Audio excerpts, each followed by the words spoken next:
Now we're going to talk about how to describe the spread of the data. So the spread is literally how spread out your data is. In other words, how far are your numbers from each other, okay? So if it's really spread out, that means that your numbers are very far away from each other. If it's not as spread out, that means your numbers or your data values are really close together, okay?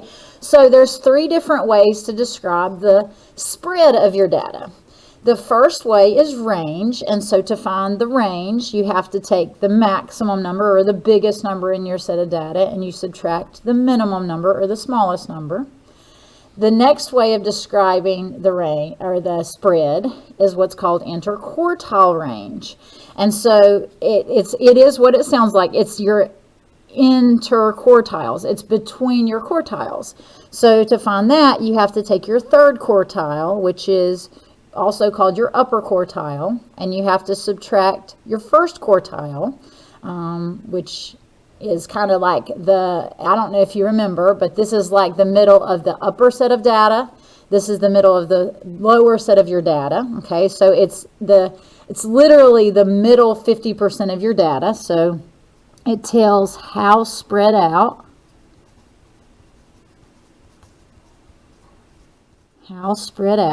the middle 50% of your data is. The middle 50% is, and I know that's great grammar, sorry, but it's literally telling you how spread out that middle part of your data is, okay? And then you have what's called standard deviation, okay? And standard deviation is going to be something that if you go into stats, it's going to come up a lot. But it tells you on average how close your data values are away from the mean. So standard deviation is based on the mean of your data, okay? So to find the standard deviation in this class, you're going to actually use a calculator. So we're going to be using Desmos, okay? And so I'll talk about that in a little bit. But just like what we talked about with measures of center, there's going to be certain measures of spread that'll be better to use to describe data in certain situations. So like if you think about what the range is, it literally looks at the highest number that you have in your data, and it looks at the smallest number you have, and it subtracts them. And so if you're trying to describe how in general you spread out your data is, you will use range to describe it if it has no outliers. And it's kind of the same reason that we talked about mean a little bit ago, like why you wouldn't want to use mean to describe your data if there's outliers, is because if you have an outlier, going back to like what I was talking about with looking at average salaries of a person in your town, if you have an outlier and you're trying to describe just in general how spread out the salaries are, that outlier will really change how spread out it is, okay? So you want a typical spread, not like like looking at the extremes. I'm not going to look at who makes the most money overall, you know, and then take the person that makes the very, very smallest. I'm looking at a typical spread, okay? So if it's overall spread out, then that's good. But if you have somebody that makes a whole lot more money than, you know, the average people in your town, that may not be a good way to describe how spread out in general your data is, okay? So to describe the range, or a set of data using the range, you actually want to use range when it has no outliers, okay? So if the data has outliers, you're going to describe it a different way, okay? So another way of describing the spread is interquartile range. You will actually use the interquartile range if there are outliers, because the interquartile range actually won't be affected by outliers, because remember I talked about a second ago, it literally tells the middle 50% how spread out the middle 50% is. So it's actually not even going to include if you have outliers, because remember the outliers will be at the end of your data, okay? And then standard deviation is similar to kind of what we talked about with mean and range. Because it's actually based on the mean, it will be affected if the data has outliers. So you'll actually use standard deviation to describe your data if there are no outliers as well, okay? And we'll talk about this later, but you'll also want to use it if it's not skewed, because you can't have a skewed set of data and be able to describe it with a standard deviation, okay? So let's do some examples so you can kind of see what I mean, all right? So we're going to actually do the same examples that we did with the measures of center, okay? So what if instead with our set of data, so we have our set of data here, we have our set of data here, what if they also asked us to describe how spread out our data was, okay? So I'm going to go to the side and then I'm going to talk about and describe the spread of it. So describe the spread. And there's 3 different ways to do it. So that we're going to actually practice finding each one first. And then after that, we'll talk about which one would be the best. So I'm just going to copy the set of data over here so that we can see it. So we had 1, 1, 3, 0, 5, and 18. That was our set of data. Okay. So if we have to describe it in terms of how spread out those numbers are, we could describe it by finding the range. So if I was finding the range, remember you find the biggest number in that set of data and you subtract the smallest number. So my biggest number would be 18. And then I subtract whatever the smallest number is, which is 0. And so my range would be 18. Okay. You could also find interquartile range, which they shorten by putting as IQR. Okay. So remember, interquartile range, I have to actually find the Q3, which is the 3rd quartile, and the Q1, and I have to subtract them. So this is going to be something where I have to, kind of like what I did over here, I'm going to have to find my quartiles now. So you put them in order, or you put your data values in order. And then you have to start by finding the middle, which we did a second ago. The middle was right there. That was where our median was. And then to find the Q1 and Q3, or the 1st quartile and the 3rd quartile. 1st quartile is the middle of the first half of your data. So like the middle number would be that. So that would be your 1st quartile. And then your Q3 would be the middle number on this side of your data. So that would be 5 right there. Okay.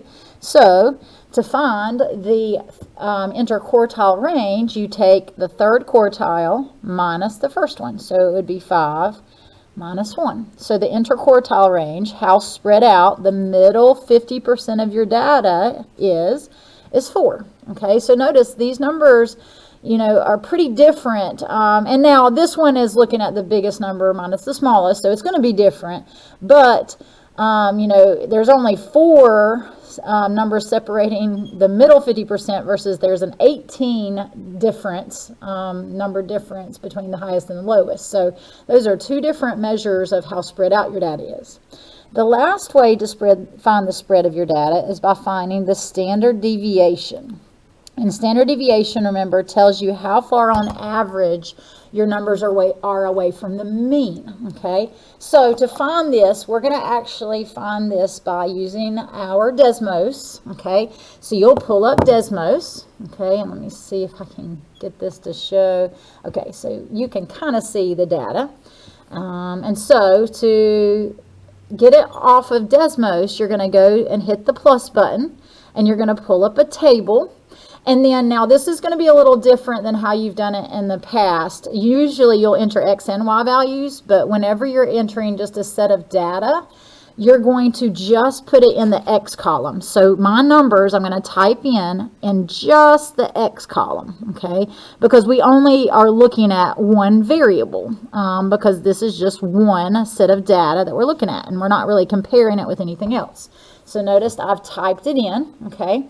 From there, you're going to have to get it to find the standard deviation, okay? So on your computer, you're going to see, if you pull up the keyboard, you'll see kind of to the right, it's going to say function. So let me see if I can get this to come up for me, okay? So for me, I think I'm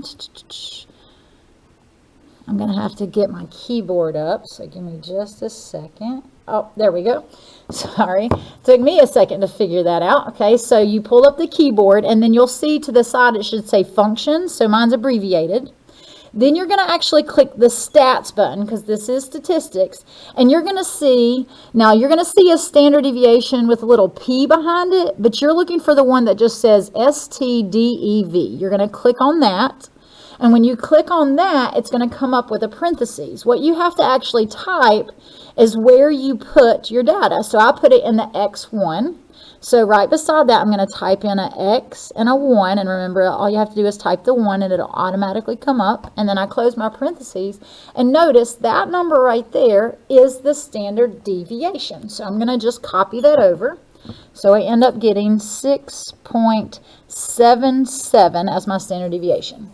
What this actually means is my numbers on average are about 6.77 away from the average. So if I look at my average was 4.67.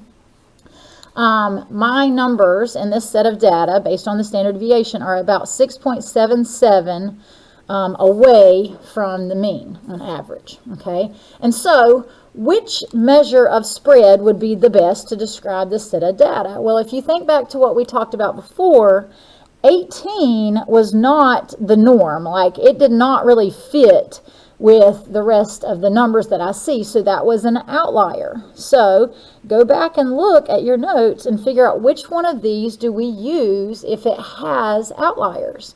And if you look, the only one that works to describe your data when it has outliers is IQR. So you would use the interquartile range to describe the spread of your data. That would be the best one because this one has outliers. Okay, so this would be the best to use to describe the spread of this, to describe the spread. Okay, so if it didn't have outliers, then you could actually use the range or the standard deviation to describe it. Okay, so what if we, kind of like we did in the other ones, what if they give us a set of data and they just ask you to describe the spread? Well, then you'll look at your data, you're going to figure out if it has outliers or not, and notice this one didn't have outliers because it didn't have any data values or numbers that was kind of way far off from the rest. So if it doesn't have outliers, then I had just talked about if it doesn't have outliers, then range and standard deviation would actually be good to use. So you could either describe it in terms of the range. And so to find the range, you take the highest number minus the lowest. So the highest number is 90 minus the lowest number was 69. So you could take 90 minus 69. And the range would be 21. So that's how far the highest number is away from this lowest number in your set of data. Or you could also use standard deviation to describe it. Okay, and so you would type it in your table. So I'm going to go back and I'm going to pull up another table. Okay, and then you would type in your data. So I'm going to type in my numbers here. So we got 70, 75, 69, 90, and 72. And then let me make sure I didn't miss one or mistype one. Okay, and then, like I said before, you pull up your keyboard, hit the functions, and then stats, and then you're going to hit standard deviation. And then you type in an X1 because that's where you put your data. And notice there is my standard deviation. So my standard deviation for this set of data is 7.99. So that means on average, the majority of my numbers are about 7.99 points, if these were grades, away from the average score of a 77. Okay, so that would be how the two different ways of describing your data. This would be kind of a good way to describe where the center of your data is, and then you could use either of these to describe the spread of your data.